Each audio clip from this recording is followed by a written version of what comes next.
Hello friends, स्वागत है आपका हमारे यूट्यूब प्लेटफॉर्म पूनम इंस्टीट्यूट पर। तो फ्रेंड्स, आज हम पढ़ने वाले हैं सीटेट सितंबर 2026 में साइंस के हमारा प्रैक्टिस सेट है। साइंस का जो हमारा प्रैक्टिस सेट है वो है आज चौथा प्रैक्टिस सेट, जिसमें हम टॉप एमसीक्यूज और पीवाईक्यूज को देखेंगे जो कि पिछले पेपरों में ये प्रश्न पूछे गए हैं। तो हमारा पहला क्वेश्चन रहेगा, आप लोग वीडियो को लाइक, शेयर और चैनल को सब्सक्राइब करते रहेंगे। तो पहला क्वेश्चन हमारा है, प्रकाश संश्लेषण में पौधे किस गैस का उपयोग करते हैं?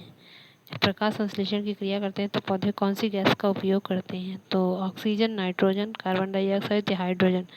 तो जो गैस उपयोग करते हैं तो वो कार्बन डाइऑक्साइड है। नेक्स्ट क्वेश्चन, मानव शरीर में रक्त को पंप करने वाला अंग कौन सा होगा? जो हमारा शरीर होता है, हमारे शरीर में कौन सा ऐसा अंग होता है जो रक्त को पंप करता है या रक्त को पूरी बॉडी में भेजने के लिए प्रेशर डालता है?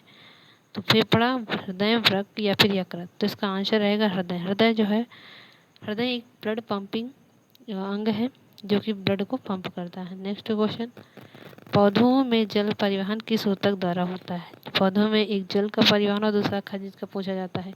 तो जो जल का परिवहन होता है वो ज से जल होता है, तो ज से जाइलम। जाइलम जो होता है वो जल का परिवहन करता है, लेकिन अगर भोजन का पूछा जाए या खनिज पदार्थों का पूछा जाए तो वो फ्लोएम के द्वारा होता है। नेक्स्ट क्वेश्चन, विटामिन सी की कमी से कौन सा रोग होता है? जो विटामिन सी होती है हमारी, तो उससे कौन सा रोग हो जाता है? अगर उसकी कमी है हमारे शरीर में तो वो स्कर्वी रोग है।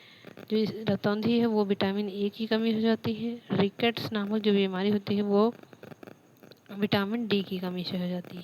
लेकिन बेरी बेरी हमारा विटामिन बी की कमी से, लेकिन विटामिन सी के से स्कर्वी नामक रोग हो जाता है। नेक्स्ट क्वेश्चन, मानव शरीर का सामान्य तापमान लगभग कितना होता है? तो 37 सेंटीग्रेड होता है मानव शरीर का सामान्य तापमान। नेक्स्ट क्वेश्चन, ध्वनि किस माध्यम में सबसे तेज चलती है? जो ध्वनि होती है वो सबसे तेज किस माध्यम में चलती है? तो सबसे तेज ठोस में चलती है।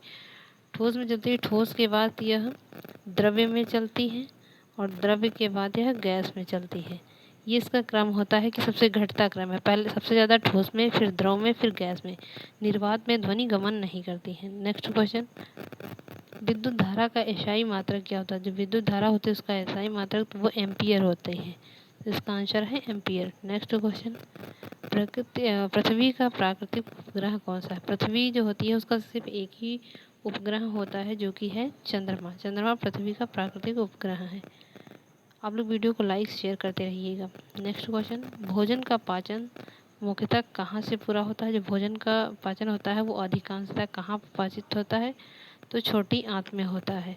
फिर नेक्स्ट क्वेश्चन की तरफ चलते हैं, रक्त में ऑक्सीजन का परिवहन मुख्यतः किसके द्वारा होता है? तो ब्लड में जो ऑक्सीजन का परिवहन होता है वो मुख्यतः हीमोग्लोबिन के द्वारा होता है। नेक्स्ट क्वेश्चन, इनमें से कौन सा नवीकरणीय ऊर्जा स्रोत है? जो नवीकरण जो ऊर्जा उत्पन्न होती रहती है वो कौन सी है? तो वो है सौर ऊर्जा। नेक्स्ट क्वेश्चन, अम्ल का स्वाद कैसा होता है? जो अम्ल होता है, अम्ल का स्वाद जो होता है वो खट्टा होता है। लेकिन वहीं पर एक क्वेश्चन और बनता है कि अम्ल का स्वाद कैसा होता है? अम्ल का स्वाद तो खट्टा होता है, लेकिन क्षार का स्वाद कैसा होता है? क्षार का जो स्वाद होता है वो कड़वा होता है। नेक्स्ट क्वेश्चन, लोहे पर जंग लगने के लिए मुख्यतः क्या आवश्यक होता है? लोहे पर जंग लगे इसके लिए क्या आवश्यक होता है? तो ऑक्सीजन प्लस नमी, इन दोनों अगर दोनों प्रेजेंट है तब लोहे में जंग लगेगी, और नहीं है तो नहीं लगेगी। नेक्स्ट क्वेश्चन, मानव शरीर में श्वसन का मुख्य अंग कौन सा है? श्वसन के लिए मुख्य अंग कौन सा है? तो वो है फेफड़े।